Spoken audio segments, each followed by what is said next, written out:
Welcome to the Daily Sun News Show. I'm David DeJohn coming to you from our newsroom on Spanish Springs Town Square, and your hometown news begins now.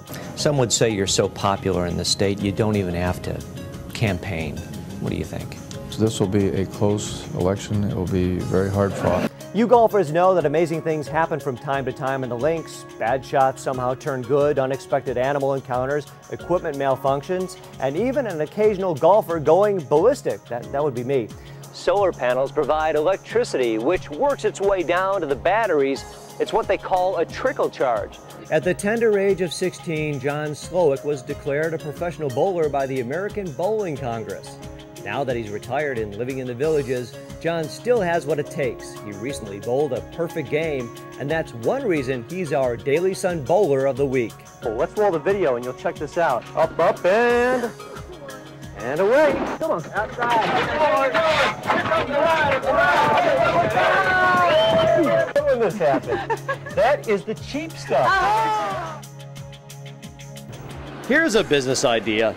Find a golf cart community. Wait for gas prices to skyrocket.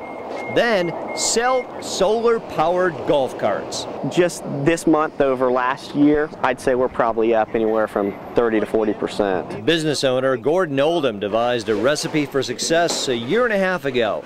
That's how long he's been selling golf carts mounted with solar panels. At first, the idea didn't catch on.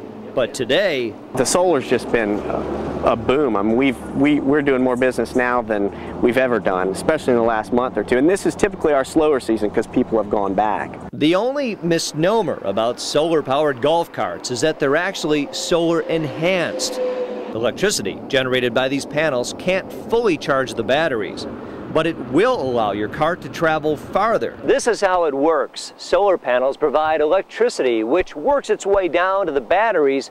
It's what they call a trickle charge. This particular cart has 6 batteries, but if you come over here, I'll show you the latest innovation called extended range.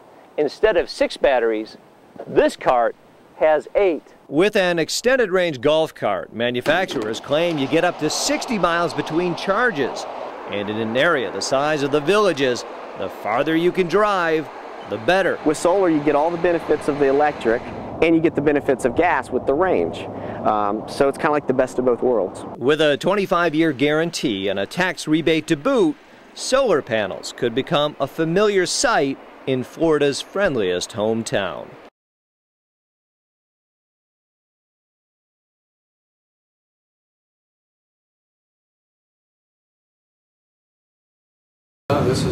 He travels an average 200,000 miles a year, spending most of his time in Washington. So I decided to make the most out of a rare opportunity. Clear up the controversy. Osborne or Osburn? Well, I will answer to either. But I guess growing up, my family always used the term Osborne, so like B-U-R-N. But W-I-N best spells out his days as coach. Osburn helped define championship football in Nebraska, and after a 50-year career in athletics, he's managed to find a way to win at politics. Some would say you're so popular in the state you don't even have to campaign. What do you think? So this will be a close election. It will be very hard fought. Osborne's quest for governor began several months ago. He hopes to bring efficiency and lower taxes to the state government. We're driving some of our young people out of here early, and we're driving a whole lot of our older folks when they retire are looking at that tax base and they're saying, you know, this isn't cost effective for me to stay here. But when it comes to Omaha's one city, one school district dispute, Osborne isn't ready to take a side.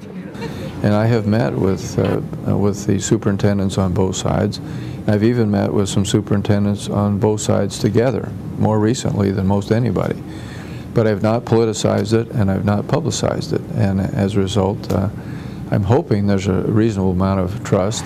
Like the trust he inspired in fans and players, Osborne says the best years lie ahead. Some would say at your age, slow down, live a little. Not you. There's a part of me that would say, you know, that's maybe the way to go. But there's also a part of me that has been very concerned about the state for a long time. A burning desire to win. Perhaps that's the motivation that keeps Tom Osborne running.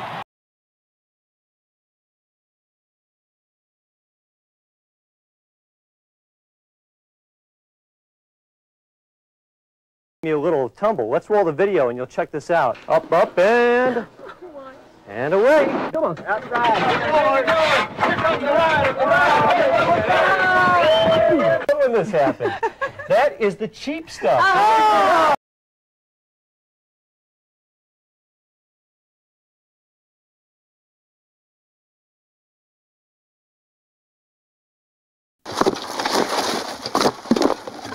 Out with the old and in with the new.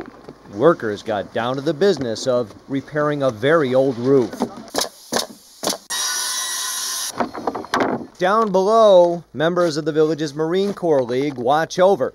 It was their idea to repair the home in an effort to keep a promise. Once a Marine, always a Marine, and that's what we do. The house belongs to Marine Lance Corporal Mike Jernigan. While on tour in Iraq, Jernigan got injured from a bomb blast. He lost both eyes, a hand, and now has a plate in his head. Today, he's a law student at Georgetown University.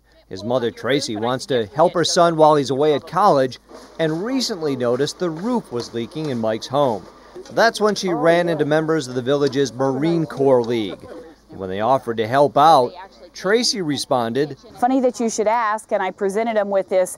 These are bare minimum of what Mike needs, and all the way through a new roof. And they reviewed it, and next thing I know, Lee Radford came over and said, "Don't go any farther, we're going to help you out." I thought, oh my goodness, how are we going to do that? So during the next 5 days, we started to solicit for funds around the country, around the state, for our different detachments and our different districts. Can you guys put some of this brush in this dump truck here? That's when Roy Stein stepped up to the challenge. He owns a disaster recovery company and would normally charge $7,000 for a job like this. That stuff's coming up real easy, isn't it?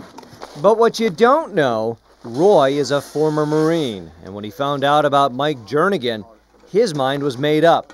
The job would be done for free. This is a drop in the bucket compared to what Corporal Jernigan has given to us. And just like that, a cloud of uncertainty is lifted as work crews get down to the task of tearing out old roof shingles, replacing rotted wood, and installing brand new vinyl soffits. It's a labor of love Lance Corporal Jernigan will never be able to see.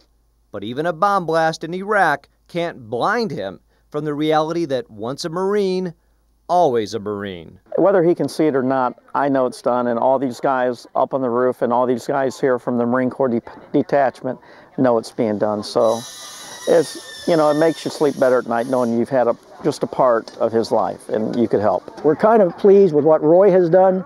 His statement is, it's not what I can do for him, it's what Corporal Jernigan has done for me. Mike is a brother. Mike is a Marine, and that's what we do. We help each other. That's not just a saying. They live that, they breathe that, and they do. They take care of their own. And this is a perfect example. Reporting for the Village's Daily Sun News Show, I'm David DeJohn.